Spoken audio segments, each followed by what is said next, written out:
I mean, it makes sense. Clearly.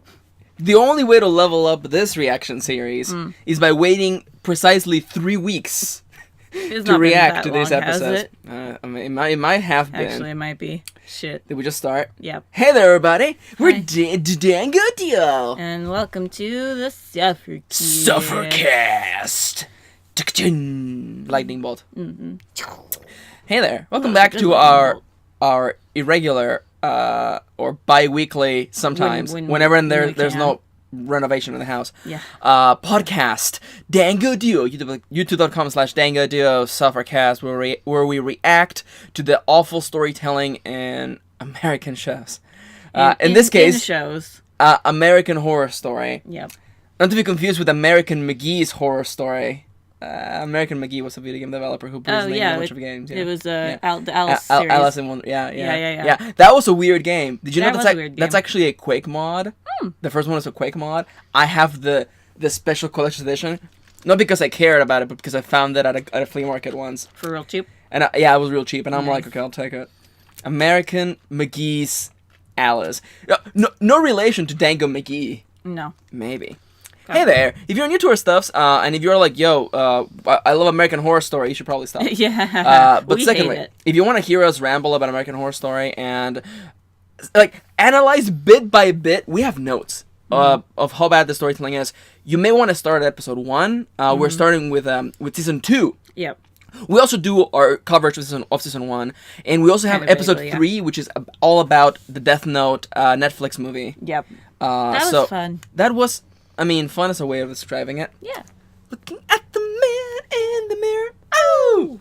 I'm asking him to change his way. That song would have fit way better. Yeah. But yeah, if you want to go do that, in the description down below should be a playlist and also a link to our Patreon where you can download these videos super early and as an MP3. Yeah. If you're watching this on YouTube right now, you can just go download them as an MP3 and listen to them in your commute when you're working out. You don't have to watch these on YouTube. So there you go. That's the housekeeping. Today, we're going to be reacting to episodes 6, 7, and 8 of American Horror Story. The Origins of Monstrosity, Dark Cousin, and Unholy Night. And let me tell you something. There's an escalation in these episodes. Not of plot, not of story, but of badness. Yeah. This escalates super quickly and super badly, and it's starting to come back to me. It's been like 3 weeks. It's been a while. There was renovation in the house, and we just could not record. You would have heard sawing and banging. Yeah, and people yelling. And music in the Well, background. I made this joke in another in the Yu-Gi-Oh LP. But like the guy who was renovating was always doing like sex noises. He would like pick up a box and be like, ugh. Yeah. Ugh. Well, that could just be like old man groaning. I don't know. Back where I'm from, old men don't groan like, ugh, ugh. And I'm just like... He was also like, oh, fuck, all the time. I mean, that's fair. He's an exception. That's fair. But I found that really unsettling. When I'm like writing, I'm working, and I hear like... Especially when he was fixing the bathroom, and the bathroom in this room, and I'm just like, okay, can you not? Anyway, renovation stories out of the way. We have a lot to talk about, so we should probably get started right now. Episode 6, The Origin of Monstrosity. What was it called that again? It's because women are the origin of monstrosity. Right. So this starts off in present day, but only for 5 seconds. Yeah, doesn't is this the episode where it's with the cops. Sully comes back? What? Not Sully. No, Scully. Hitchcock or Scully, the detective. They come back? Yeah, he comes back for like a tiny scene. I forget. No, he's in the past. So yeah, he's in the past. He does come back. I think this starts up with like the cops being like, oh look, shit, is that Adam Levine? Oh shit. Yes, oh shit, it's that Adam Levine. And then you know what? But it's fine because we get back to the past where things really matter. And right off the bat, this is episode 6. Why the fuck is Jude back at the asylum? Yeah, she's working at the asylum. She's there, and for those of you who haven't been watching the show or who missed it, she got fired on the previous episode. I swear they kicked her out. No, they kicked her out, and she had a whole story about a squirrel, and she was crying, and she packed her shit, and she left. Yeah. So, Although the Wikipedia says, I'm on the Wikipedia as well, even though it's wrong because we fixed it live the first episode. It claims after Sister Jude is threatened by Dr. Arden, she sneaks out on a one-night stand for a few drinks at a bar. That's not what happened, though. I remember her being like, well, we're going to kick you out. The priest told her to leave. Yeah, I thought even, the Monsignor was like, get the fuck out. Monsignor told her to leave. Because she was sticking her nose where it didn't belong or something. Yeah, in Nazi business. Yeah. By the way, fucking Nazis. Yeah, and also to remind you, every episode is written by a different person, and I have the faint feeling that they were not coordinating their shit. Because on this episode, spoiler, Jude gets fired again? Yes. Also, is it this episode or the next episode? I think it's this episode. Actually, it's next episode. I think it's fine. How do I clear this? Actually, do I click it or right click it? Yeah, you right click it. There you go. Nice. Also, my note says April's baby. There's a kid who comes to. I was like, what the fuck does that mean too? But there's a kid who the baddie of the day, the asylum patient of the week is here. That's way more on point. Oof, yeah, so it's like a kid that looks and acts like April from Parks and Rec. Oh, that's right! Yeah. She's like... just dead face the whole time. Yeah, a mysterious girl, because her mother thinks that she killed her best friend. Yeah. Because she like didn't react. She's like, oh no, this man in a hoodie did it. Yeah. And she's all monotone the whole way through. Yep. And he was black. I saw him kill her. I swear. What? Why is there blood all over my hands? And why is there like a knife? Why am I holding a knife? No, he didn't. No, it was a scary man. Yeah. And by the way, that goes nowhere. That goes. Oh, it actually nowhere. goes. It goes to the best line in this episode, where April Baby and Sister Mary Eunice are in the kitchen because remember this is a bakery. Yeah. Also. Oh fuck! I hate that threat so bad. And they're like making bread and shit, and they're talking, and Sister Mary Eunice just totally goes, "Yeah, I'm the devil." Oh yeah. But she's not, which is the stupidest thing. But she is. But she's not, though. But what if she is? Okay, you know what? Let's forget about this point and get to the, immediately unsettling part. So, in the previous episode,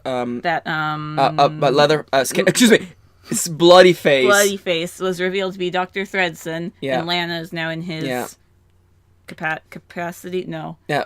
Captivity. Captivity, yep. I mean, in the capacity of a captor, it's fine. Yeah.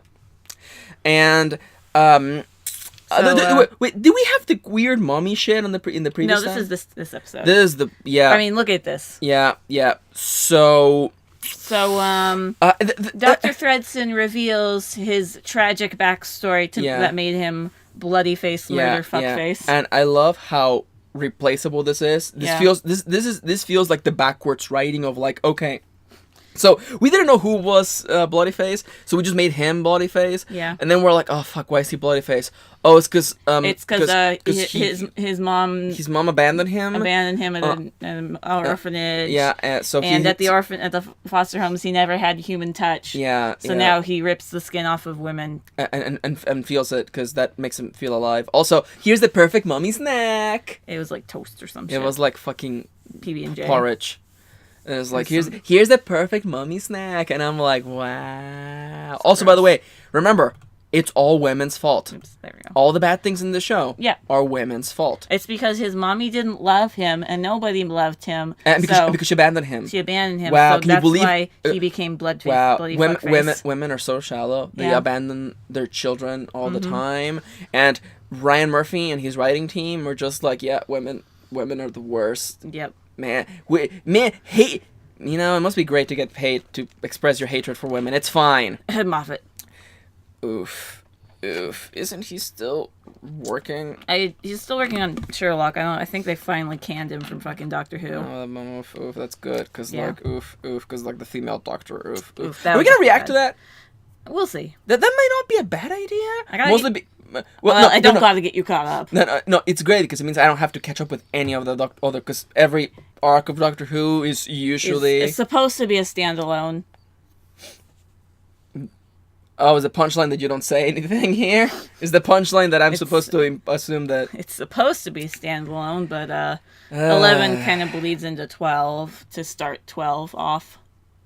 Does 12... Is 12... 12's the old man. Is the old man gonna bleed into... Probably young a little. Lady? Hopefully young not. Lady? God, I hope not. Oh. God, I hope not. You know anyway, what? I haven't seen any of his seasons, to be fair.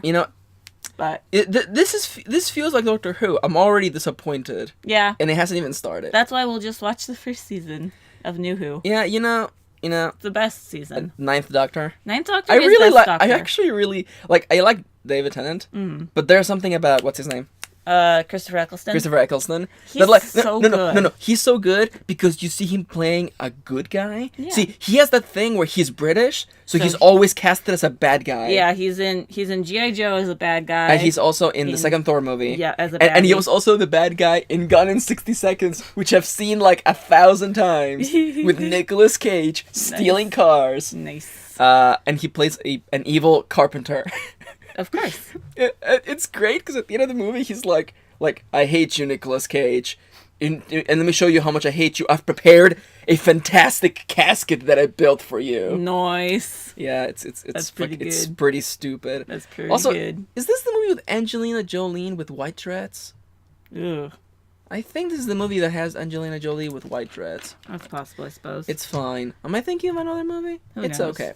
So in the midst, so back to suffering. So imagine this: you are tied to a bed. There's a killer telling about his mommy issues and how he, is gonna kill you or something. And how he now rips the skin off of women to feel their touch. And how still he calls himself Bodyface, even though clearly should be Skinface or Leatherface. But that's fine. So what do?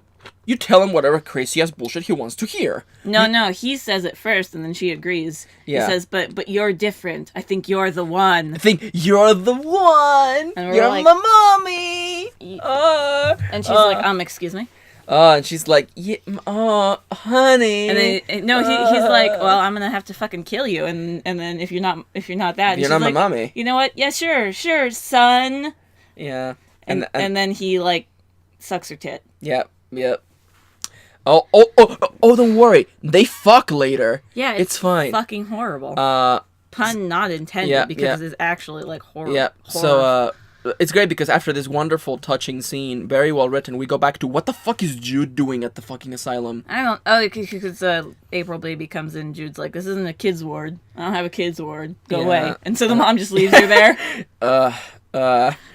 Also, what's my next note? 1962. Is that a flash forward or a flashback? Oh, we had a flashback, I think, to when Monsignor first got the place. Yeah. And it was a polio ward. Yeah, it's a polio ward. Yeah. Because we get a flashback to that before we have to go Rosary Bead Shelley. Yeah.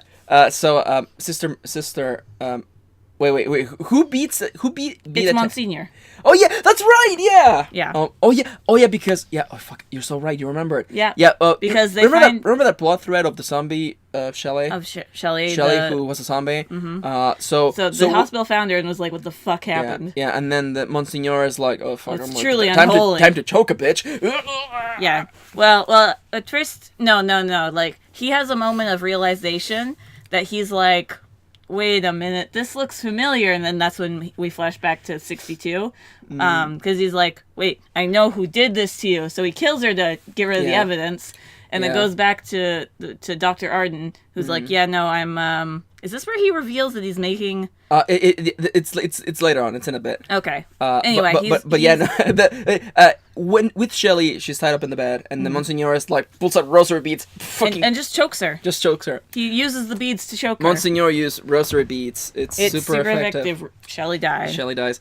And female characters reduced to horrible situations, then killed. No, see, it's fine, Kitty. I know we took out a character, but we added Monsignor now as a main character. And isn't it better when there's more male characters than female ones, Kitty? Always what I wanted in my life. I mean, it's a good thing this is set in the 1960s, because if this was modern day, you would know that one of the female characters would have her hair dyed, because that's the biggest female trope ever. Yeah, women she's Asian. Exactly. I've become hyper aware to that nowadays. Honestly, where I'm just like, why is her hair dyed? Because this is not anime. If it was anime, it's fine because everyone has different hair color in anime, but it's fine. Yeah, no. One of the things that we actually really like about anime is that black hair is usually like dark blue. Yeah, and I actually like that. I think cute. It's very aesthetically pleasing. Yeah. Anyhow, I love my next note, which just says priest man knows, but he also dark secret. Yeah. So when Monsignor confronts Dr. Arden in the past. In the future. Oh, in the future. In the present. Even. In the present. Right. There is a future, so I can't say the future. In the present. Fuck this show. Fuck this show. He's like, oh, I saw what you did to Shelly, and he's like, well, you've got secrets too, you know. So if I go down, I'm taking you down with me. So he's like, okay, I shut up now. Yeah. Yeah. What are those dark secrets? Who fucking knows? Yeah. Are we gonna touch on them? No. No. Also, by the way, we get that scene of the little girl, little April baby. Yep. In the kitchen with Sister Mary Eunice, and it's just like, I'm the devil, shrug emoji. She's like, well, what are you? And like, this is how bad the writing is. I was like, what's the stupidest thing you could say? And I said it. I said, I'm the devil. And then she says, I'm the devil. Because I'm the devil. And I'm like, fuck. Kitty fucking died. I was like, god damn it. She actually... Oh, no, she gets fired on this episode. Yeah, Jude gets fired again on this episode. Oh, yeah, she comes back later, so we can... Oh, I don't want to drop the R word. We'll get there. We'll get there. Also, so and the reason why Monsignor fires her is because of the connection with Dr. Arden, and it's like, oh, we're gonna have to fire her. Because she's still investigating Dr. Arden, kind of. Oh, not really. Also, by the way, remember the Nazi hunter who we introduced? Oh, no, that's later. No, it's his. No, that's Detective Man. No. I believe he's later. No, he's in this episode. No, I'm pretty sure it's this episode, Kitty. No, I'm pretty sure. Oof. I thought it was. No, Kitty, it's this episode. We're looking through my notes, by the way. It's a little unorganized. Oh, fuck, I forgot about Asylum Christmas. Oh, God. Kill me. Yeah, okay, I guess it is this episode. No, yeah, it's the Nazi hunter. I forgot. Kitty, look, the episode ends. Yeah, I just couldn't remember which episode it was in. So, yeah, the Nazi hunter. Mm-hmm. Now, to remember, in the previous episode, Sister Jude was like, lol, stop looking for him because the Anne Frank was fucking crazy. She wasn't actually Anne Frank. Mm-hmm. She was crazy. Also, can we bring up the fact that that lady, who was clearly not Anne Frank, managed to guess the plot correctly? Wow, this is really badly written. It's fine. It's because she knew so much about Nazis that she actually recognized. But if it's common knowledge, then why did it... as the Nazi? I'm taking damage right now, live on stream. Yep. So, of course, Sister Mary Eunice is like, well, I gotta kill this guy now because someone is... Because he's gonna reveal our evil plans and shut down the asylum. Yeah. But I don't want that. So she kills him. So she kills him, and then Jude finds the body. Yeah, and then Jude finds the body. That's right, because in the next episode, she's like, I'm ready to die, but not yet. Yep. We'll get to that. Also, what's this next note about, Kitty? I think it's just in general. Yeah, so my next note is like, man, this show sure is a lot of whiny old man whining. I think it's about Arden being all like... I think it is. Oh, and also, I think, here's where we get the flashback. Where Dr. Arden is like shoving a body. No, he's moving a body into the incinerator, and the Monsignor's helping him. It's one of the polio people. Yeah. It was during this episode. Yeah. And then he's like the whole reason that justifies me as a person is that I'm doing this to create a serum that would help people survive a nuclear war. Nuclear war. And I'm like, that's dumb, but okay. Which, the science of that makes no sense because that's not how. Plus, he's using polio to do it, so. And also to be like clear, like you can't shield yourself from radiation like that. You can't just take some Rad-X and be done you with can't it. just take some Rad-X. Everybody, that just doesn't work. I'm sorry, I follow. So like, we're removed from reality. Yeah. First off. Well, obviously. And it feels ineffective, and it just feels as a justification. It's like, but wait, his character is more complex than he's just an evil Nazi committing experiments. He's doing it for the good of the world. As though I'm supposed to believe for 2 seconds that he would give that serum to women and Jews, but fine. It's fine. It's fine. He only gave it to fucking Shelly as a punishment. Yeah, so. Yeah, and then there's a whole bit of, like, they're like, no. This part is the stupid part. Okay. Yeah. We actually disagreed on this part. We disagree on this part. So the episode ends with a flash forward to the future. The actual future again. Where the police are at the asylum and they find all 3 bodies of the fake bloody faces. Yeah. And then they find Adam Levine. And they're like, shit, is this Adam Levine? Oh shit, is that Adam Levine? And then one of the bloody faces or Adam Levine's phone goes off. Yeah. And they're like, hello, this is the police. Give yourself in if you're the killer. Yeah. And he's like, all right, I have her. And he's got Adam Levine's wife all tied up. And it's Bloodyface talking. Yeah, it's Bloodyface talking. It's like a voice modulator. Yeah. And then you get... The last scene is with... in an undisclosed location. You see Adam Levine's wife wake up and tied to a medical table of some sort, and you see Bloody Face. And a bloody face walks into the frame, and Kitty and I disagree about whether that person is female or male. Because I swear to God, I saw boobs. I see a slender body, but I don't see like boobs, because to me it's just like the apron, like. Yeah, I really saw boobs, and I was like, oh fuck. Also, I love that you were like oh, poor Kitty trying to figure this stupid plot out that doesn't even know what it's doing. Also, Fair. I love that like they don't know what to do with the future plot. No, and it's just there just to carrot you, like keep to carrot on a stick you through the story. I guess because like. Because everything else is in the past. So it doesn't matter? What's the name of lesbian reporter? Lana? Yeah. You're like, oh, Lana becomes Bloody Face. And I'm like, Kitty, this is like 40 years into the future. She would be like 70 or something. Maybe, from the time that they had sex, it's their daughter and she's taking over Bloody Face. No matter what, it's stupid. It is stupid. Yeah. For a second, I thought you were going to give me like something less reasonable, like, oh, maybe she takes the serum from Dr. Arden, which makes her live forever. No. And also, that feels like borderline walking into like comic storytelling stupidity. Yeah. You know? Yeah. Oh, see, that was actually from like American Horror Story Prime, you know? Because this is the American Horror Story multiverse. Oh, fuck that. So yeah, no, we have that stupid storyline of like, oh, is that Bloody Face in the future? Oh, I'm sure we'll never find out, or it will be badly explained in one go. Because when he talks to the cops, he's like, I didn't murder Adam, or I murdered them because they were they were fakers. I didn't murder Adam Levine, but I did take his wife. Even though like he didn't. He's the guy who ripped the arm of Adam Levine. Wait, did his wife get hella shot? Yeah. Oh, yeah, she got hella shot. Why is she alive? This show's still... I mean, do you remember when, like, Adam Levine got stabbed, like, 1,000 times in the chest? And then still managed to get up. Man, it's fucking great that Yanto's here in the room with us. Hey, Yanto. I love you, Yanto. Oh, Yanto, thank you for being...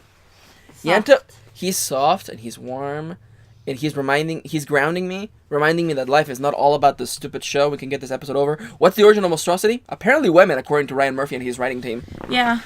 Women are the source of all of the bad things in the story. Yeah. And now, we can ignore the sexism and move into racism for a little bit. Oh, yep. And suicide. Because, man, there's nothing edgier than suicide. Yeah. Welcome to Dark Cousin. Which, fun fact... features a black guy. Now, I don't know about you, but here's a life advice. If you are gonna be an American Horror Story, don't be black. Mm-hmm. Spoilers. He lasts this episode. Don't be black. He's introduced this episode and dies this episode. He dies 5 minutes into the episode. Like, yeah. I don't know if it's 5 minutes, but it is very close. He dies in the opening sequence. Man, I sure love killing people of color just to introduce a white person's character, who I don't think is coming back. Who? Angel of Death Lady. Oh, God, I don't know. Because I love that I was looking up the name, and the first thing that came up was a Reddit thread going, what was the point of this character? Which really makes me think that she does not ever come back ever. Or comes back for no real reason. So, this show opens up, and I remember, it opens up with Black Man. No, it opens up with Grace almost dying. Oh, yeah. Remember Grace? She got abducted by aliens and they took out her vajayjay. Oh, you're right. This episode makes no fucking sense. Yeah. Because, they took out her vajayjay, and she's laying in bed, bleeding all out. And of course, no one's doing anything. And she's they're trying, but they're she's like, man, wouldn't it be great if I die right now? And then we get a cameo from last season! The maid lady. Maid lady. Old maid lady is Old maid lady. Who comes in wearing a Final Fantasy evil boss person outfit. Fair. And she's like, yo. You want to die? You want to die? Want to die? Why don't you Grace die right now? now? Yep, I'm down. Yeah, just die, you pussy. Yep. And then Grace is like, nah. No. No. No, Grace is like ready, and then they bring her back, and she's like, God fucking shit, damn it. Yeah. Okay. Oh, I remember. What's I remember the devil this one. equals mind powers? I remember this one. This is Sister Mary Eunice and Dr. Arden meet up, and she's like trying to seduce him. Oh fuck! I forgot. And he's like, "Get away from me! I don't, you fucking whore!" And then she just like flings him across the room. She's like, "All right, you don't get to touch me then." That's right. She can also use the Force. Yes. It's like. And she can get into people's brains. So what is her power set? What are whatever her, what's her Q? What's her W? Who fucking knows? Whatever's convenient for this episode. Whatever's like literally her entire like ability screen for her MOBA character are like question marks. It's like to be determined. Oh god, it's like the confidant links. Oh fuck. Well, it's like a Ketchy's confidant link. You know, this Devil Arcana is kind of stupid. Yeah. It's still better than Tanaka from P3 though. Woo! I don't remember what this is. Kitty. I know. Because that's this one. No, Kitty. Maybe they're both that one. They're both that one. Okay. So, we cut to the bakery. The black man. The black man at the bakery. Now, you may be wondering, wait a minute, I had never seen a black guy in this show, in this season. Don't worry. Don't worry about it, because he dies in the next 3 minutes. So he's clearly having some issues, hearing voices inside of his head. And they're telling him to do stuff, and he's like, I'm not going to do it. And the nurses or the nuns are like, hey, do your job. Yeah, it's like, could you shut up? And by the way, the nurse the nun is cutting up some meat in a meat slicer, which I don't even know existed in 1962. Whatever, it's fine. It's fine.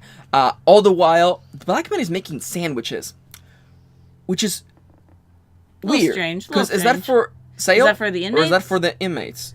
And why do they make why do they let the inmates make food for the inmates? Kitty, clearly there's absolutely no safety issues at all. And then the black man is like, man, I really wanna do a bad thing. No, he's like trying to listen. No. Yeah, and the boss is like, you should really do it. Do it, you pussy. And he's like, I won't do it. And then he's like, no, I won't do it. And then, of course, he loses because otherwise the plot would never move forward. And gore would not start. Yeah, and then he tells the nun, is like, oh, you're cutting the bread wrong. No, she's like, I'll cut that for you. Because you're like having a hard time because you're a woman, probably. I mean, no, he was telling her that like it wasn't thick enough. Uh-huh. And then she's like, ugh, sigh, whatever. Fine, you do I'm not gonna stop you from using this piece of machinery that is really dangerous. Very dangerous piece of machinery. And then you know what happens? He sticks his arm in there. He cuts it up good because of course he cuts it up good. Yep. And you may be wondering, wait, how is he cutting up his the underside of his arm with a meat slicer? Because that thing is covered up, so you can't do that. Don't worry about it. It's the 60s. It probably wasn't covered up. Yeah. And then as there's blood shooting everywhere, and I'm like, oh gee, maybe don't have the patients make bread or work at the kitchen. And then we don't see this, I'm pretty sure, but he writes on the wall. Oh no, yeah, we don't see him do it, but he ends up writing on the wall, and he writes what appears to be the letter O, the letter N, and the letter E, which are like one. But deep down, we're like, Pazuzu. The one and true God, Pazuzu. I am thou art I. Form fucking blood oath, pussy. I'm the spirit of rebellion. Oh fuck, he's dead. Yeah. Man, summoning your persona in P6 is really like out there. Oof, yeah. And you thought the evokers were really dramatic. Cut up your veins to summon your persona. No big.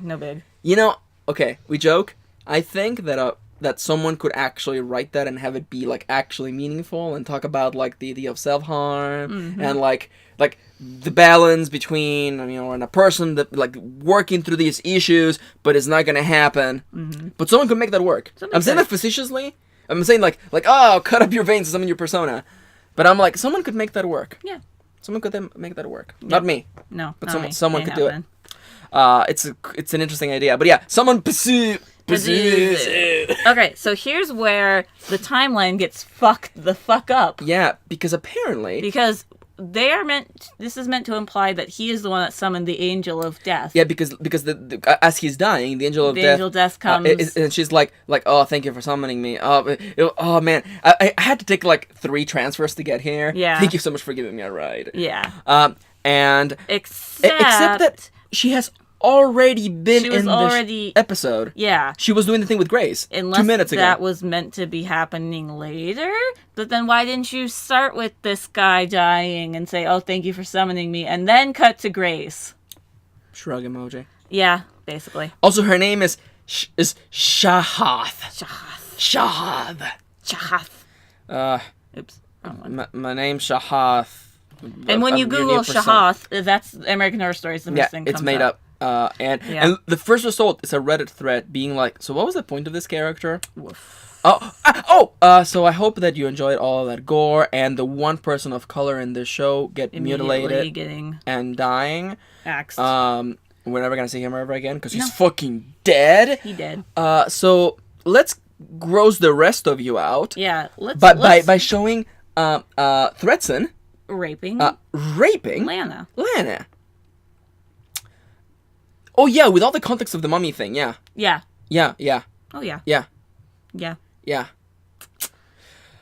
Yeah, that's gross. Yeah, it was disgusting. That's super gross. Have I made the debuff joke? Yeah. In this episode? Yes. In the show? Yes. I got the debuff again, where I'm like, fuck, you know what? Sex is fucking gross. Right? Yeah. Fuck this. Fuck, literally. And not like literally. Not like that. No. Because it's gross. So, we have that scene. Who cares about that? It doesn't really go anywhere. No, it's just there to make you feel really gross. Hey there. Achieved? They're both having sex, even though they're supposed to be mommy and son. It's fine. Well, that's what he wanted. I mean, incest is hot, you guys. You know, there's nothing, the viewers, they all just want the. So we get to see Tate again. Just for a minute. Just for a minute, and Tate is talking to a lawyer. To a overweight, old, balding lawyer. Who's probably 3 days from retirement. Yes, yep. Usual. Who forgot to sign in the form for his life insurance. Yep. Because Tate kills him. Because and then and I love this. Tate is wearing nice clothes. He's showered, and the lawyer is like, "Yo, you got to do this." And I love the idea that this mass murderer. The supposed mass murderer. Mass murderer who has on tape admitted what he did. Mm-hmm. We just be in this room that's not like protected or anything. I don't even think he has handcuffs on. No, he's not handcuffs. And I'm like, this really just shows you like the inequalities of the world. Because if that was a person of color, you fucking know that would be like a conversation through bars, glass. Yeah. Oh man. Oh, by the way, and so the guy is like, you should really like. Admit this, being crazy. Admit crazy, and then like you only get prison for life. Yeah. And then Tate's like, you know what? No. Fuck you, and then kills him. Because he's like, I know, I didn't murder my wife because Grace saw her. The crazy lady saw her, so I have to go save my wife. Yeah. And Grace. So, yeah. Okay. Oh wait, it doesn't. Oh no, wait. Yeah, that's at the end of the episode. Yeah. So Tate fucking kills that guy. And makes a run for it, and now he's an escaped convict, of course. That's fine. It's fine. So now we're back to Lana.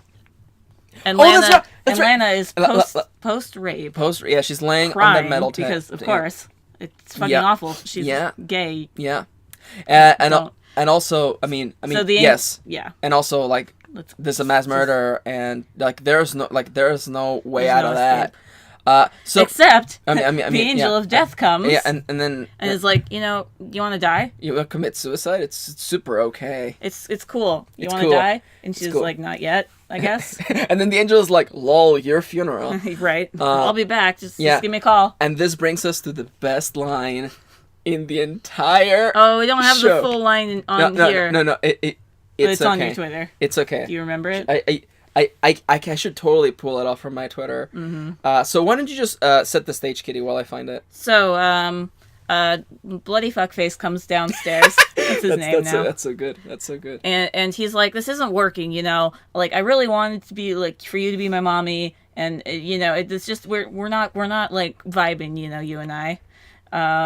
Oh, sorry, I'm looking at my really great... No, I got no likes for this Twitter post. I felt like it was like my best work yet. Really? Mm-hmm. That might be on the video. I don't know. We'll see. Okay, I found it. All right. Okay, so he says, I don't want to hurt you. Mm-hmm.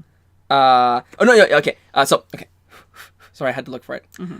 Thretson is looking at Lena down in his murder chamber, and he's like, and I quote, I want this to be as painless for you as possible. I can either cut your throat or strangle you. I don't believe in guns. Woo! I fucking hate this show so much. Like that. Yeah, okay. I thought this was gonna work out, but it's just not working. But then I stuck my pee in your vagoo, and I just don't. It's not happening. It's just not working out. You're just not connecting with me. Yeah, so I can cut your throat or strangle you. Which is it? I don't believe in guns. This mass murderer doesn't believe in guns, and gives her a choice. So she takes the chance to smack him a little. She gets the fuck out of the bed, and she somehow has the strength to like escape. Yeah, after and fuck him up. 2 weeks of like doesn't muscle she like atrophy. stab him? I think she stabs him. I think she does. Kinda. I don't know. Oh fuck! I remember what happens in the next episode. Oh, kill me. So she's like, "Oh, I'm out. Okay, first car, help me!" And then she gets in a car. Yeah, she runs in for the car, making him stop, and then she gets in the car. Yeah. So we get we get the quickest escalation from safety to wrong car. Yeah. Because apparently the guy who she got in the car with was just caught his wife cheating and is pissed off and is driving and hates women and hates everything and is like, you had a fight with your boyfriend, you must have started it, you bitch, or whatever. Yeah. And even though Lana has like wounds on her and bruises like on her marks on her wrists and ankles, and she's crying and is clearly not in a good place. In a good place. The guy is like, man, fucking women are the cause of all the world's problem. Fuck women, bunch of bitches. Anyway, pulls out a gun, kills himself. And then a car crash. Yeah. Leading to Lana being back in the mental institute. Like it never fucking mattered. Like nothing fucking ever matters in this show. It feels great when they find a way to work things back. Yeah. Because, I don't know, how about just leaving her at the station? What kind of fucked up police system is this that we're like, we found a girl in a car crash, fucking put her in the asylum, it's fine. Right, like, they didn't take her to the hospital first. The one asylum in this area. You would think that this metropolitan area would have at least, like, 2, but who cares, fine. Mm-hmm. I have no memory of this next bit. What is this? The note says, low, no budget, so just replay the same clip, I guess. The Angel's visit, da-da-da-da-da. This is Sister Jude finding the detective. Oh, that's right. Yeah. They just play the exact same. So they replay the same 3 minutes from the previous episode where Sister Jude finds the body of the dead Nazi hunter. And then she goes to a bar. No. Well, I mean, yes, but then we do a nice walk down backstory lane. Oh yeah. Where nothing matters and we just pad for time. Oh right. She talks about the day before she decided to become a nun or whatever. Yeah. Also, and she goes back to the church. Remember very well that this backstory flash it starts with her remembering the day when she got the news of the girl she ran over. Hold that in your mind. Carve it into your soul, kid. Remember that shit, because she's like, oh fuck, I ran over a kid. This member of the band I was in was like an FBI agent was looking at some kid getting run over. Some kid in a blue dress getting run over. In a hit and run. Yeah, hit and run. By the way, here's your last paycheck. And then she's like, fuck, I better become a nun because that's fine. Basically. Oh, but before she becomes a nun, we get the scene in the diner. Yeah, in the diner, when she's at her lowest. In the present... Well, in the present of the past, it's fine. Yeah. Sister Jude is like at a diner. All the lights are off, which is weird, but fuck, who cares? And then she's like, you know what? No, she's in the bathroom. Oh, no. Well, the angel is like, you know, you want me to take you? And then no, that's later. No, first we get a really bad scene where she's in the bathroom. And she gets an invasive... Well, okay, what we realize it's an invasive thought later. Yeah. But at that moment, she's in the bathroom, pulls out a knife, and actually cuts her veins open. And you actually see her doing it. And it's like the biggest suicide trigger warning. It's bad. It's super gratuitous. Yeah. And then of course she's like, that was just a thought I had. Oh yeah, and she's like, I thought about it, but it's not gonna happen. No, Yanto. No, he can actually go on the desk. Okay, you can go on the desk. Hey, Yanto. Yanto is now on the desk. He's getting some nice sunlight coming in through the window. She speaks to the angel of death, and she's like, "Are you ready?" And Sister Jude's like, "Give me one more thing." I have to do one more thing. So the next morning, Sister Jude goes to the family of the girl in the blue dress. Yeah, the family of the girl with the blue dress, who she ran over, and she has a nice touching moment where she's like, "Yeah, I became a nun because of what happened." And she starts to have that moment, yeah, and she's like, "Oh, I'm so sorry, I was a teacher." Someone walks in through the door. And it's the girl in the blue dress, all grown up. All grown up. Has a baby. You may be wondering what the fuck is going on right now because oh my god, you're moving the screen. Yep. The show just kind of retcons in. No, I think what the show was trying to do is like, okay, it doesn't make any sense for the past, but while she's in the asylum and the devil's there, I think the devil is trying to like convince her that she totally killed her. Yeah. But still, it doesn't explain why the guy is like, oh yeah, the hit and run. They never said fatal, but that, who cares? At this point, we've been told to assume that she's dead. Yeah, like there was never a moment of like oh, you're supposed to question whether she killed her or not because you were sold to you as truth the whole time. Yeah, exactly. So instead of it feeling as though like, oh, she didn't kill her all along, there was no room for doubt anywhere. No. And it was sold to you as fact. Yeah. So when the twist comes around, it just feels as though what it really is. Bad Just writing. Pointless. Bad writing. Oh, she wasn't dead all along. Oh, but what about the thing? Mm. What about the things that happened before? Yeah. What about like, and I love even Judas like, oh, so became a nun for nothing. Oh, yeah. Wow, I feel really meaningless and empty right now. Like that could be an interesting idea in a better story. Is like I'd work so hard for this one thing to find out that it's based on a lie or based on something that never happened. Also talking about retconning. Yeah, I don't remember this specific instance that they did. I believe it's a couple of scenes of Dr. Thretzen showing him doing the bloody face stuffs. Oh, yeah. To kind of tie everything in, even though we never saw those things. Oh, that's right, because Dr. Thretzen comes back to the asylum as well, because Lana's there. Does he? Yeah. Okay. Yeah. I thought that was later. No, oh, no, that is Tate and Grace. You're right. Yeah. Anyway, Dr. Thretzen will be back. We get scenes of Dr. Thretzen being all like, oh, yeah. I forget why, I was bloodface. It's fine. Also, greatest love story in the world. Oh, yeah, Grace and Tate are reunited. Because there's no fucking, like... Also, his wife's still alive, though, so shouldn't he be... don't worry about it. It's fine. Don't worry about it. They literally kill Grace now. Yeah, so see, you don't have to worry about the whole Grace Tate thing getting between Tate and his waifu. And Alma, which, by the way, is the Spanish word for soul. Don't mind that piece of imagery, it's fine. Because the security guard comes in... I forget why. That's right. Because Grace is in the kitchen. She's finally feeling better. Yeah, somehow. And then it took a day of medicine to make her feel better from her hysterectomy. That's all it takes. Everybody. Yeah. It's the power of penicillin. Of Dr. Arden's penicillin. Yep. So they're like, oh, we're reunited. Oh, we're so happy. The guard. She's like the guard that's been featured on and off throughout the series as the main kind of guard. It's like, oh no, there's someone who's a mass murderer. Oh. Should I de-escalate the situation? Nah, just fire it. Just fire. And they're like trying to be like, no, don't do it. And then Grace gets shot. Yeah, and we both called it. Mm-hmm. Of course, Grace had to die because we had way too many female characters. Yeah, but don't worry, the Angel of Death gives her a kiss. Yeah. Lesbian kiss. Because women are only useful for making babies and raising them. And pandering to men. And pandering to men. That's all women are useful, according to Ryan Murphy. Yep. I don't know which plot point we forgot at this point. I think it was the plot point of like the alien shit. I think it's why Tate is even there. I forget.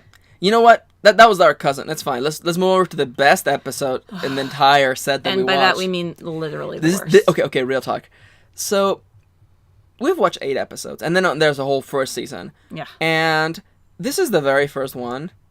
Episode 8 on Holy Night is the first actual episode that has actually made me go fuck this show.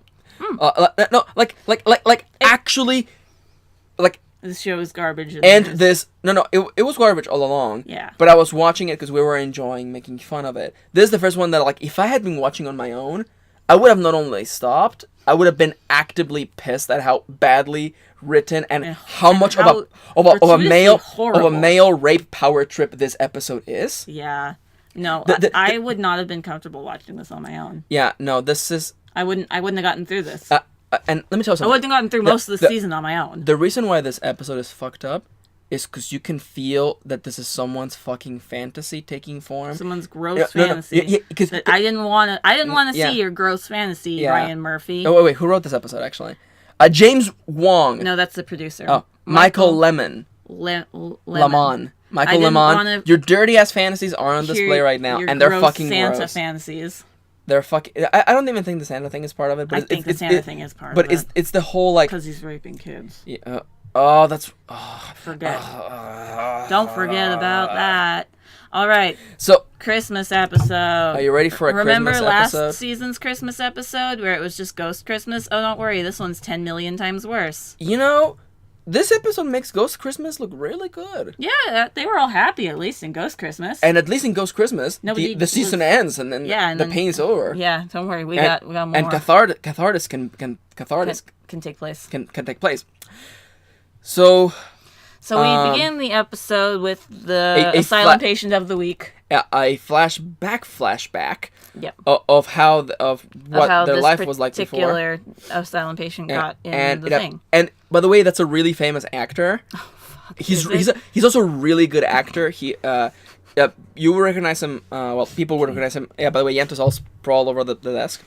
You will recognize him from John Wick 2. And John Wick 1. He was in John Wick 1 as well. He's a recurring character in the John Wick movies. Really good actor, and he's also. I forget the name of. He's the Irish fucking god in.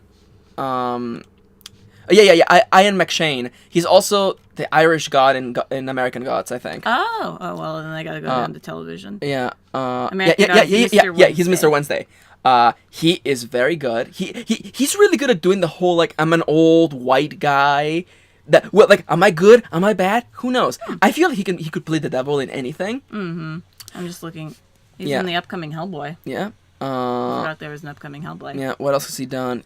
He's Blackbeard in Pirates of the Caribbean. Stranger Tides. No idea, but that's. He was in the Sorcerer's Apprentice as the narrator. Oh, he has a pretty good. Oh, he was in Coraline. Oh, and Kung Fu Panda. No, he's been in a bunch of shit. Yeah, I mean he gets work. Yeah. He was in Shrek the Third. Mm-hmm. All classics. He's super. Yeah, this guy's been in a shit ton. Actually, go back down. Does he have an anime section? No, he doesn't. Has he done video awards? Wait, scroll down. Wait, what else has he done on TV? He was on Magnum PI back in the day. Oh yeah, he was a recurring two episodes. It's fine. Let's see, Miami Vice, Dallas. Oh yeah, he has a couple of characters in there. Let's see, The Naked Truth, The West Wing. Well, he was on Twilight Zone. Oh, yeah. 2003 to that Twilight Zone. He was in Deadwood. That's his most famous thing. Oh, is it? Yeah. 36 episodes. Dang. He's Al Sweargen in Deadwood, for those who know. He was also in SpongeBob SquarePants. And he was in an episode of Game of Thrones? Yeah. And also, I haven't seen. Yeah, and American Gods as Mr. Wednesday. So yeah, you guys probably know him. He's actually really famous. He's a pretty good actor. He's got the worst fucking role. Like he does the performance. He does his usual performance. He does a good performance. He does the best he could, but holy fuck, this is a bad character. So this is a mass murderer who kills people on Christmas Eve. On Christmas Eve, yeah. He sneaks into people's houses. Oh no, wait, wasn't it not on Christmas Eve? It was like, Santa, you're here early. Oh yeah. Around Christmas. Around Christmas, he kills people. He comes into people's houses, the houses, kills the moms and dads, and then rapes the kids. Yeah. Yep. Let that sink in. So they throw him to the asylum. This whole episode is about rape, isn't it? It really is. Because also, spoilers, the reason why he's evil is because he was raped when he was young. Yeah. Because... No, he got into prison and then was... Oh, he was raped and then he got into prison and was raped. Yeah. So, okay, sure, fine. This is the only origin story for mental illness is the root of all villains. Are you guys ready? We had Ghost Christmas last year. It's time for Asylum Christmas this year. Sister Mary Eunice is organizing a Christmas thing because she's in control now since Jude is gone. Oh, hey Jude. Oh, bye Jude. Oh yeah, they show up at the church really quickly and she's like, go away. Yep. So anyway, but Asylum Christmas. Yeah, we decorate the Christmas tree with various strange things from around the asylum, like dentures, or and people's locks of hair. And underwear. Yay! This is totally. What can we follow this up with? hey, Dr. Arden, you're giving a gift to Sister Mary Eunice. Sister Mary Eunice. That's such beautiful. Oh, they're ruby beautiful earrings. It's like, and he like, yeah, because now that we know he's a Nazi, he can overtly talk about the times when he was a Nazi. Yeah, and he was like, oh man, fuck those Jews. No, there he was took this them one from Jewish a Jewish girl. lady Oh, who had stomach pains every day. Just because she kept pooping these earrings. Because she kept eating and shitting out the earrings, thinking that she would one day be back in wealth. Ha, what a fool. Yeah. And Sister Mary Eunice being the devil is like, funny story. Oh, they're so good. And he's like, but these are shitty ass earrings. These are literal shit earrings. She's like, they're so good. I love them. Dr. Arden, you dog. And this is actually like in a better written story. This could be kind of an interesting turning point for a villain. Is like, there is a bigger bad than me. Yeah. Okay. I mean, I like your comment, but it's like. Not in this. It's like, you know who's worse than Nazis? The devil. Okay. And I'm like, okay. You don't get to be like, Nazis are not that bad, you guys. I mean, there's also the devil. And I'm like, stop. You don't get to do that. Stop. Stop that. Oh, also, by the way, I forgot to clarify this. Welcome to the Persona 5 spoiler cast. It's not a spoiler, it's fine. Sataniel is actually like the actual fallen angel, which makes sense in the story because that is the biggest trickster of all, who gave humanity the power to choose. Ah, fuck. That's pretty good. That's a pretty good one. B5, pretty good game. Yeah, really good storytelling. Yep. At its lowest, it's still a million times better than this fucking shit. A bajillion times better. Like, it's indescribable. It is the comparison between a grain of sand and the great might of the universe. Yep. And now Yanto is blocking our screen. And is this a line that Mary Eunice says, or is this someone else? This is Jude. Because Jude and time to get Arden back to Jude are teaming up to take down the devil. And she's like, man, I sure can't believe I would be working with a Nazi. And he's like, I never believed I'd work with you, with the shitty nun. Hi, baby. I'm sorry, I'm taking pictures of my cat because he looks really cute. So it's okay, baby. You know what? Never mind that shit because it's time for your the Lena and Tate combat duo because Tate is there hiding. No, he's like after he gets better because he got shot. Maybe. Oh yeah. They're gonna bring him back to court. And then Lena is like, I'm around now. Don't worry, I got you. So they team up. And he helps Lena go make a call. Yeah, to get blood face. Yeah, and you would think that she would have, I don't know, called the first chance she could, or snuck to get a call anytime. But it's fine. Who gives a damn? And also, as she goes to make the call and she's dialing in, who's that in the shadows? It's Dr. Thredson. Oh yeah, she's trying to call the police. Yeah. Are you serious? On Christmas fucking Eve? Yep, Dr. Thredson's here. Okay, real talk. That's stupid. Well, he has no family. His mom abandoned him. Are you fucking telling me? Kitty! Hi. Okay. Oh, Yanto, you're being so cute. You're giving us life. Thank you, baby. Mm-hmm. No, the logistics of this make... Yanto, are you gonna attack Maiko-chan? He wants to leave. No, stay with us, you asshole. He heard somebody in the kitchen. No, Yanto, stay. Oh, okay. He's settling back on his on table. On the Winter Palace, also known as this table that we found. So the logistics of the fact that he would be lingering in the shadows of that particular room and happen to have that particular phone, and that he would wait there until she showed up, it's stupid. Yep. That is too convenient, and you can't. There are ways to make this work, but it's just so lazy. Yeah, it's bad. Thankfully, though, Tate shows up, and they manage to overpower Bloody Face and turn the scales on him. So they're in like a random storage room. So they put him in there and was like, nobody's gonna come looking for you because they don't know you're here. Because nobody does any work at this place. And nobody uses this room. Yeah, it's okay because the last janitor, who was also a person of color, mysteriously died. He's dead, yeah. So because he had the audacity of being a person of color in this show.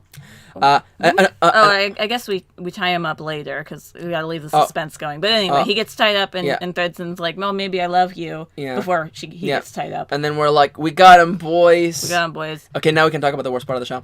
So the show, the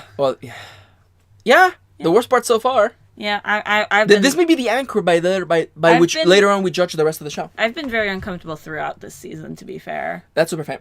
There's been like so much like suicide imagery and gore and unnecessary punishing of just... We didn't make a note of the ending, but I just read it in the wiki, so we'll get there. I'll get there. We'll get there. Yeah, we'll get there. Yeah. So the whole thing with Sister Jude and Arden, that they were gonna team up to beat the devil. To beat the devil. And to do that, Sister Jude just wants a minute, just to talk in private with her and use the power of God to compel her or some shit.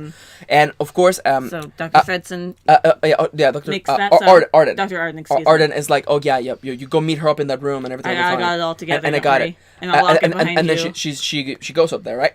And then. By the way, in case you forgot, the Santa Claus killer, he's around and he totally murders someone. They let him out on Christmas. Yeah, and he kills a photographer because why the fuck wouldn't he do that? I think he's I think they explain that he's like he hates Christmas, so like bringing him out around Christmas just makes him more likely to murder or some shit. Yeah. Or he was like raped on Christmas, so that's why he hates Christmas. It's really bad. Yeah, it's really dumb. Yeah. And also he hasn't been out of solitary for like years or some shit. Somehow. Who cares? And Sister Mary Eunice just so happens to lead him into that room, and then Dr. Arden locks the door, and then guess what? Betrayed. Yep, got betrayed. You got betrayed, and Sister Jude. Since Sister Jude was the one that locked him up for all those years, he really wants to show her. And hey, do you like rape? I hope not, because that's fucked up. So, Santa Claus Killer Man proceeds to not only overpower her, but begin to rape her. And the part about the fantasy really comes into place because she's super helpless and there's nothing she can do, and he physically overpowers her even though he should have like muscle atrophy. Who cares? But it really is like, you know what would be fucked up, you guys? Okay. Let's pretend we're all sitting at the Ryan Murphy writing table, and we're like, guys, you know what would be really fucked up? If this powerful woman who we have seen in a position of power all the time was raped by one of the Asylum people. Oh, the powerless, or fuck the powerful. Oh, isn't that... Oh, it's so deep, you guys. Oh, we're gonna make it really gross, too. He's gonna beat her with the sticks first, and then he's gonna take her to the bedroom that happens to be attached to that office for some reason. It's fine, and then he starts to rape. Oh, it's so good. The wiki doesn't tell me, but I don't remember how they get out of that situation. Doesn't the guard come in and shoot her? No. She stabs him. She stabs him. Okay. Yeah. So with the knife that was foreshadowed earlier. Oh, right. Actual foreshadowing in this episode. I don't know. Okay. Real talk. It was shown earlier. Okay, that's the easiest type of foreshadowing. You show a thing before the thing shows up. That's called Chekhov's gun. Like, it's the easiest. Okay, that's a rule of storytelling. You introduce things before they show up. Like, that's not extra points. That's that's part of the grade. You do that. It's expected that a story would do things like that. I'm so fucking furious. I hate this show. Yeah. But it feels like someone's dirty ass fantasy because it's so like glorified, and he talks about how like he hates her and how he finally is gonna like give her what she deserves. And I think he says something really horrible too, like about his junk and Oh yeah. But giving her all the diseases. Shit. It's really gross. Yeah, it's really gross. It's really unsettling, and it's so unrelated to the story. It just feels like literal torture porn. It really feels like someone like actually I can just say Michael Lemon was just wanking it, being like, oh, I want to be so hot to have not only this powerful character but this award-winning actress. I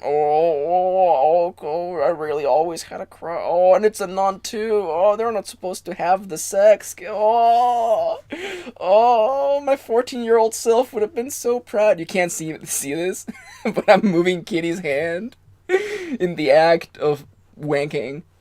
And I have an expression on my face. Yeah. That is not. Yeah. I love your floppy hand because I can just do this. That's fair, I suppose. This is Yep. Not so floppy. There's one last thing that we need to talk about in this episode. I forget, but please tell me. Good. I'm glad you didn't read that. So, the episode ends with Dr. Arden disposing of Grace's body down the death chute. Oh, yeah, that's right, yeah. And he's taking her down the death chute to be fed to his zombies out in the wilderness because they still are here. Maybe I don't know. They might have forgotten about it. What about the troll in the dungeon? Can we talk about the troll in the dungeon? And then suddenly a bright light comes out of fucking nowhere, and he's like, "What the fuck?" And then when it fades, Grace's body is gone because the aliens took her for some reason. Hi, Yento. You wanna come back over here? Yento. You wanna come here? Oh, I hope the mic. Oh God. I got it. I got it. I got you, baby. Michael-chan. No, he really wants that table. He really wants that table. That's fair. This show sucks. Yeah. Oh, actually, wait, no, I want to do it on my phone. Because the listing app that I do, the most satisfying thing is ending a list. Because then I get to just, okay, it's going to update. Okay, there you go. And then I go to the bottom, and then I just go. It's really long, so. That feels good. You can update on here. Yeah, it should update. There you go. Yeah. The app I use is Clear. It's a really nice, quick listing app. And if you buy the desktop version, you can sync between both of them. So, anyhow, the Unholy Night is, I feel to me, is gonna become the anchor by which we judge any future bad episodes, because this is so inconsequential. It means nothing. It's gross. It's just sexualized violence for the sake of sexualized violence. Of grossing the audience out. It takes the very few female characters that exist in the story and rapes her for seemingly no fucking reason other than just because you can. Because we already raped Lana, so next female character in power. You know, that would be real. Wow, that would be a weird cameo for Josh Groban. You know, Josh Groban, you're on every TV show ever. Want to just do a cameo? We already got Adam Levine. Raise you up. We already got Adam Levine. Yeah, but fucking Josh Groban, Asylum member of the week, sexually abuses. You. Next. Songs. Okay. We need to stop right now. Yeah.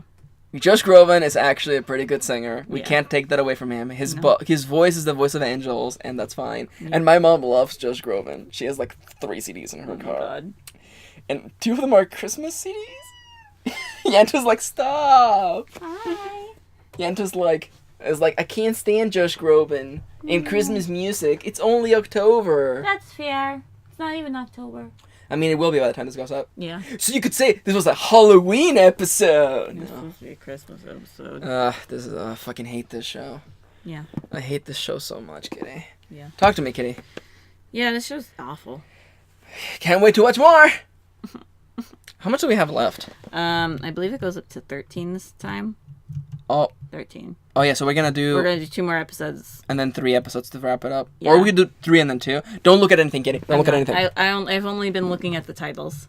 So, next episode is The Coat Hanger, which I don't even fucking want to know. It gives you a range up. I would prefer that. Binding of Isaac jokes! I would prefer Binding of Isaac meta to real life uses of coat hangers. Yep. Which are not only to hang your coats. Yep. Because the 60s were horrible. Don't look it up. Oh, that look. The worst part is when you try to visualize how that would work.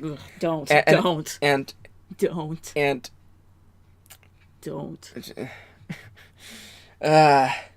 You know when there's a spider in the corner of the room and you grab a broom and you're just trying to poke it. Okay, never mind. All right. Do that shit. Yeah. You don't fight the spiders. You live in harmony with them. I know. I make you or my dad take That's them outside. right. Yeah. That's so much work. Well, you can kill them, but they just outside. By the way, when I was cleaning yesterday, you know why there were ants in the room? Oh no! Did I leave some trash somewhere? No. I fucking fly died. Oh. And was just chilling in one corner of the room, and the ants were oh fuck, this is my jam. Ew, nature's gross.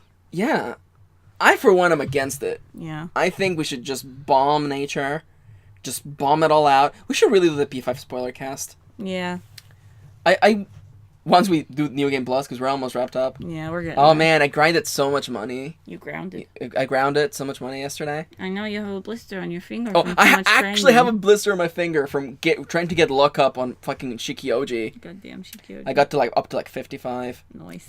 Like it's not like exponential. Yeah. So like instead of getting like, I mean it kind of is, but it's fine. Yeah. Instead of getting like 30k, I was getting like 110k That's pretty per good. Per thingy. per thingy. Per drop.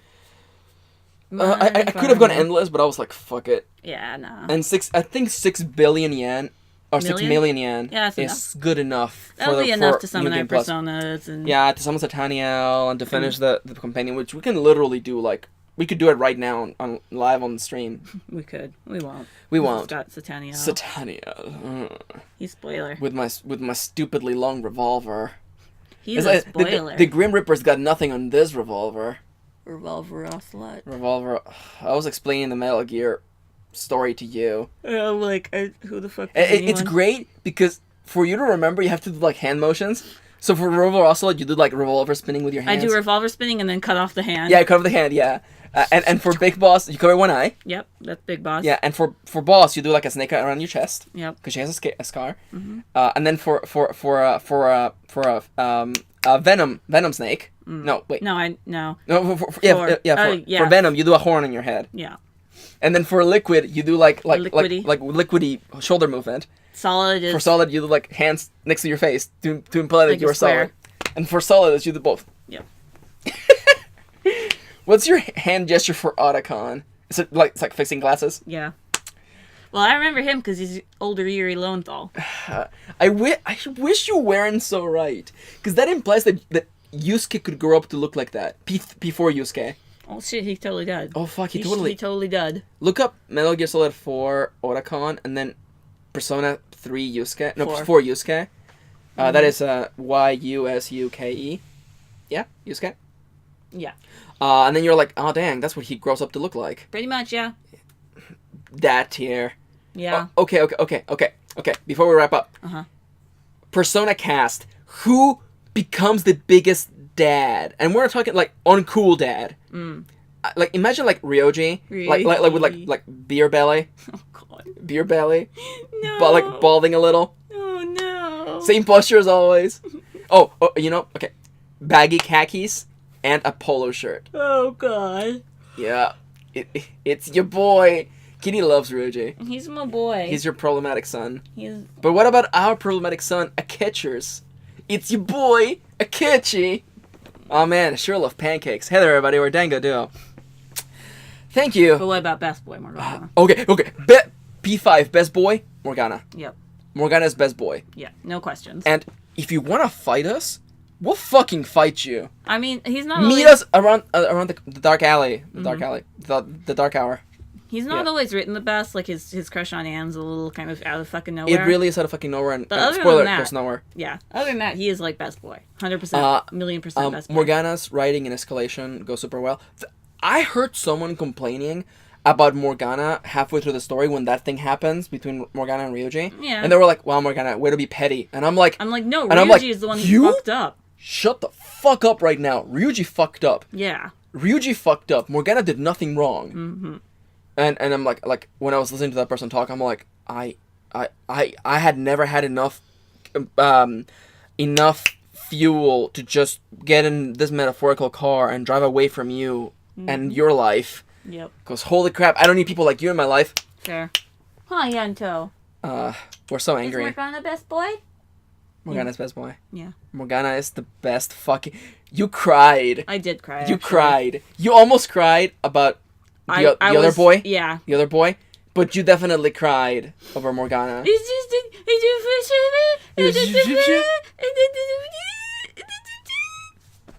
there, everybody. We're Dango Duo. I'm really hungry, so let's finish this up. Yeah, We still have 2 more videos to record. Oh, yeah. before we Wait, have do it. we? Oh, yeah, we do! Oh, fuck. It'll be really quick. There's a lot of work here at Dango Duo Central. We're back, actually. Yeah, back on regular Feels good. schedule, hopefully. Did you know? We have Twitters. And if you want to go follow us, follow the official Dango Duo Twitter account where you get updates on when videos go up and updates on whether like a video's late or we forgot or renovations happening again. Yeah, or like, oh, we got a package from my buddy. Yep. as well as our personal Twitter accounts, at LadyKittyLynn for kitty's cute updates and Love Live. and the best reblogs on Twitter. Yeah. The cutest reblogs the on Twitter. best memes and the best love lives. Yep, there we go. And me. my Twitter, at MistreKirin, where I talk about my writing process and I try to post jokes that no one else gets, which makes them avant-garde, really. No. My Velvet Room joke got nothing. And I felt so good about that Velvet Room joke.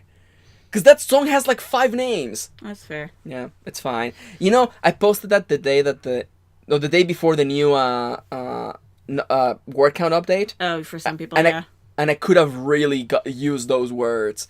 But you know what? Have you gotten an update yet? I haven't been using the app, so. Oh, fair. I haven't even checked. Yeah. Am I worthy of 280 words?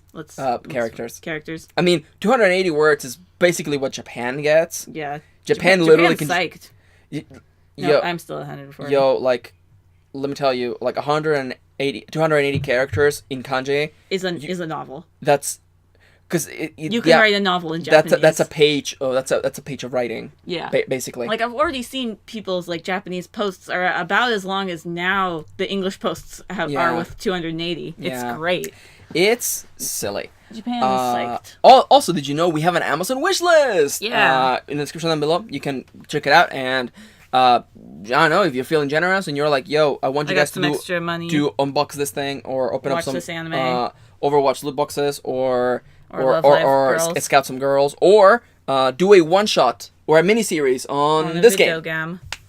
We'll do it. Yeah. Unless the game is Persona 5 and Atlas is like, fuck you can't upload this game. Yeah. Well, spoilers. We will upload. We will do a full LP. We will play Persona probably like 5. a couple of years from now. It's gonna be a while because we gotta finish 3. We gotta do 3 girl, and Persona then 4 for Golden. Persona 4 Golden. Then we gotta do Persona 4. Okay, Arena, Persona 4 Ultimax, Persona 4 Dancing All Night, which might be a kind of a like half series because that would just be a visual novel. I feel like we maybe we'll put the music parts on Patreon or something like that. Or we just put our own music over the music parts. Yeah, we'll figure something out. I kind of would like to do something kind of Patreon exclusive for that one since it's so copyright driven. Yeah, I feel like that would be too much work because like, what if the video gets taken down and we're like, oh, I gotta re-up the videos from 2 years ago. And then by that time, Persona 3 Dancing Moon Night and Persona 4-5 Dancing All Sun Night. Yeah, Star Night will probably be out, so we'll have to do those. And then Persona 5. It's okay. By then, we will have forgotten the whole story. No, I don't think I will. But no, I don't think I will either. No, but it's that's your okay. boy. Oh man. Morgana. Oh man. Morgana. We gotta go buy Take Your Heart edition plush of Morgana. I need it. It's like $30, but I need it. Oh my god, that's the most. If you want to support us, you can also check out our Patreon. Yeah. Our Patreon is the one place where you can download these things. You don't have to be a patron to download them on the day off. Mm-hmm. But if you want them early, yeah, you can check out our Patreon. You get to download the SUFFERCAST and listen to it on YouTube early. Your skeleton fell over. Well, you have to push everything. That's fair. And also you can get cool perks like watching our other videos early, support us, participate in lotteries, which they're coming back for fall anime. It's gonna be a new little thing just just for a little while. Well, we'll figure things out because we were thinking about the next LP because Hatoful Boyfriend is wrapping up, and there's something we want to do. Mm-hmm. So we're gonna figure something out. Yeah, don't worry, we got you. And also, if you become a patron, you can get a shout out in the videos like the following people. Oh shit, it's been so long. I gotta remember. It's Amelia, Angela, Arizona, Luna, and Victoria. Thank you for your support. Yay, thank you. We did it. We did it. Hey guys, this has been a long ass podcast. It's actually a shorter of some of our podcasts. I hope that you got those dishes done. Yeah. I hope you enjoyed dinner. You did your homework. I hope that you did all the reps. Actually, don't do your homework while watching this. I mean, I don't. Maybe it's something like color between color inside the lines. No. All right, your first grade homework then. Do not have first graders watch this gosh darn. No, don't. No. I think I have some. Your younger siblings can watch the videos with Yanto in it. Yeah. No, we swear in that one too. I know, but that's more better. That's more or less bad. Yeah. We hope you enjoy this nonsense. It's fun. We're glad to be back, and we're gonna watch more of this stupid show. Unless literally the next episode is worse than on Holy Night, In which case, I don't know if I can do it. Would we just skip to the next season? No, we have to do it. Oh, fuck, I hate it. Okay, fun fact. So I was watching an LP, and it was a point-and-click adventure game, and they had this really funny bit, because they were searching this detective's desk, and there was a gun, and they were like, you know what you need to do? Select gun, use gun on self. Oof, oof. And that's how I feel. Yeah, that's watching these shows. A lot. Stop! You're in trouble now. It's okay. I'm fine. You're in trouble now. I'm fine. Oh my god, you're gonna get all the snuggles, you piece of shit. I'm joking. You're such a shit. I love you, Kitty. Oh, Yeah, I'm so glad that we have each other for aftercare, which we need after every episode. Yeah. I think it was after episode 2 where we're like, oh fuck, you want to take a break and get ice cream. Yeah. American Horror Story will continue. The SUFFERCAST will go on. Yep, although we're going to focus on, it's about the start of the new season, so anime might take a greater focus right now. Yeah. Oh yeah, we're going back to 3 tutorials, yep. which you will already have found out by the time this goes up. Yep. Yeah, 3 tutorials, anime reactions, all the dealio coming to you. Soon as the episodes actually come out. Yep. I'm really hungry. Sun? Oh yes, doki doki sunshine. Oh my god! It doesn't sound like that. Oh my god!